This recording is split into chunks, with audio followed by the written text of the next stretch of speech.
Le dernier rendez-vous de la première ministre à Ottawa, c'est sa rencontre avec son homologue canadien, Justin Trudeau. Une rencontre de haut niveau qui démontre combien la RDC et le Canada s'unissent pour parler un langage commun dans leur coopération. Judith Souminois l'a si bien dit. Cette rencontre vient dans le cadre du renforcement de nos relations bilatérales, tant au niveau économique que diplomatique. Monsieur le Premier ministre l'a dit, c'est important pour nous, la RDC, dans la mesure où aujourd'hui nous allons vers une diversification de l'économie, création de beaucoup plus d'emplois.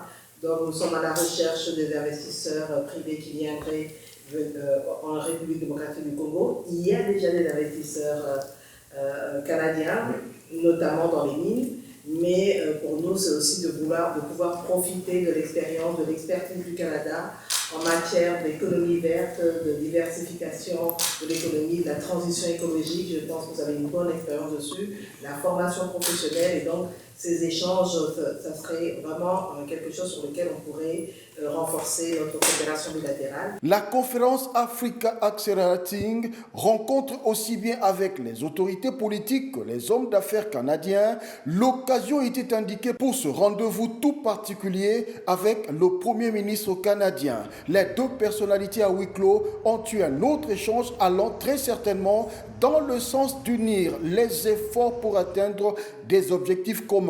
Avant cette rencontre, Judith Souminois était l'invitée de Greg Fergus au débat à la Chambre des communes. Elle a été ovationnée, un vrai signe d'amitié. La première ministre a été conviée à visiter les locaux de cet imposant édifice figurant parmi les bâtiments les plus imposants du Canada.